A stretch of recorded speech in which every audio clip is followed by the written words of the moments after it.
What's up? Welcome to At Corazon's channel.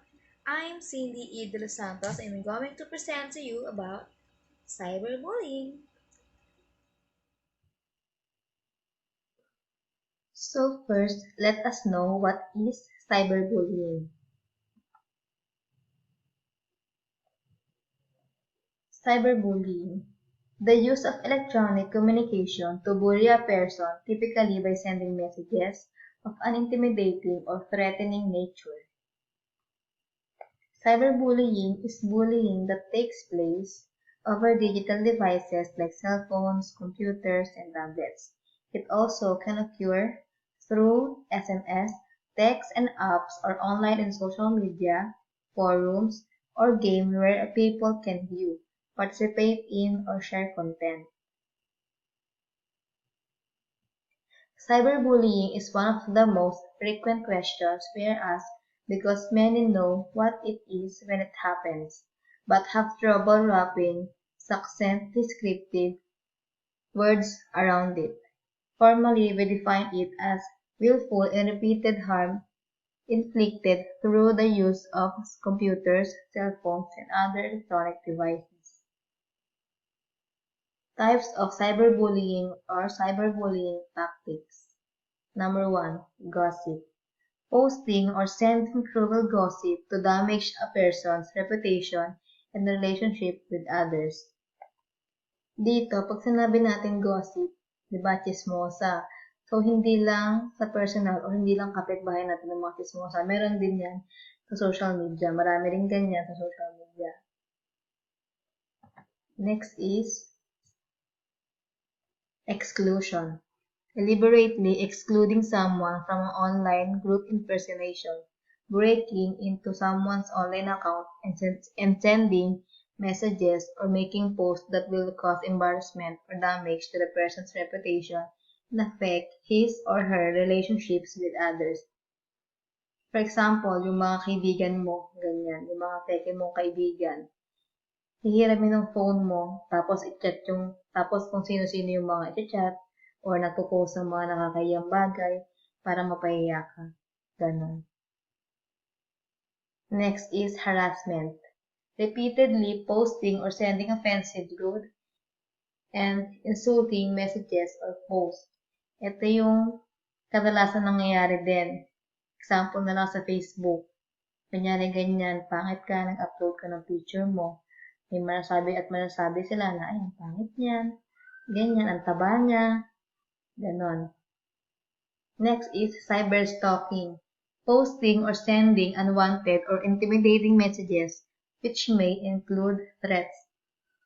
So, for example, neto sa Messenger, meron mag-chat sa'yo na hindi mo kakilala, ganyan. Nandyan yung mag-hi sa'yo, ganyan, tapos yung pala, ang balak lang is magpapasend ng mga litrato na hindi kaya-aya, ganyan, mag-chat ng send nudes, ganun. Flaming. Online fights where scornful and offensive messages are posted on websites, forums, or blogs. Dito naman, yung may mga nag-aaway sa social media. Kunyari na may nag-aaway, tapos inilalantad pa nila sa social media. Next is outing and trickery. Tricking someone into revealing secrets or embarrassing information which is then shared online. Ito yung information mo na nire-reveal sa social media. Kaya dapat yung mga confidential na bagay, hindi natin sabihin kung kani-kanino, lalo na sa mga hindi natin kilala. Next is cybersecurity threats. A cyber or cybersecurity threat is a malicious act that seeks to damage data, steal data, or disrupt digital life in general.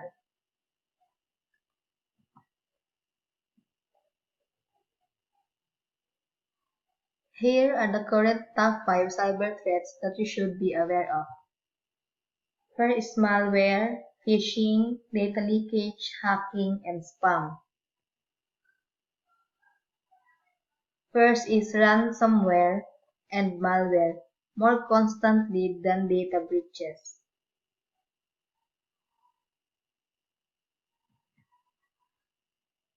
Ransomware and malware more costly than data breaches. Ransomware is already on track to hit 11.5 billion US dollar in damages for 2019, which roughly translates into someone becoming a new victim every 14 seconds. Using malware or software to deny access to a computer or system until a ransom is paid, these threats are more costly than traditional data breaches alone. But ironically, it's not the threat of paying a ransom and the cost of stolen data that's prodding executives to have to heighten their security protections. How to avoid ransomware virus. 5 tips to avoid ransomware. First is improve your security settings. Always update software, proper online behavior, security software, and regular backup routine. Phishing has long been proven to be one of the cheapest and easiest way to compromise targets, which is why it remains the number one cyber attack vector for hackers. With the widespread use of SaaS services like Dropbox, Slack, Office 365, Salesforce, and others, hackers are improving their impersonation skills with more sophisticated attack types ranging from credential stuffing to advanced social engineering methodologies. Data leakage.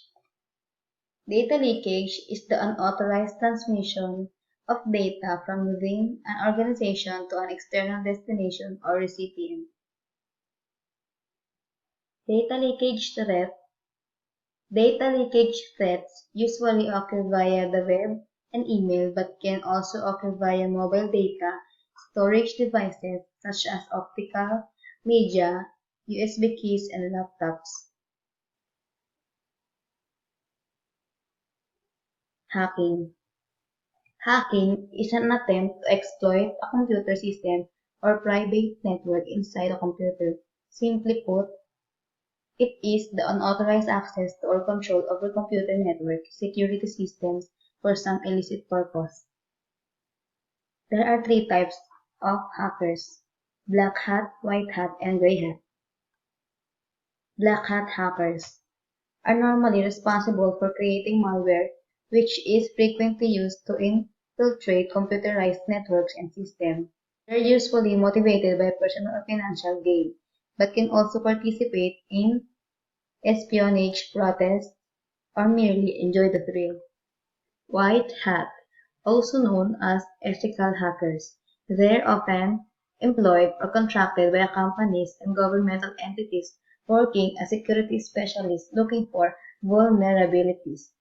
While they employ the same methods as black hat hackers, they always have permission from the system's owner, making their actions completely legal. White hat hackers implement strategies like penetration tests, monitor in place security systems, along with vulnerability assessments. Next is gray hat. As the same name suggests, these individuals utilize aspects from black and white hat hackers, but will usually seek out vulnerabilities in a system without an owner's permission or knowledge. While they report any issues they encounter to the owner, they also request some sort of compensation or incentive. Gray hat hackers aren't malicious by nature, but do seek to have their efforts rewarded.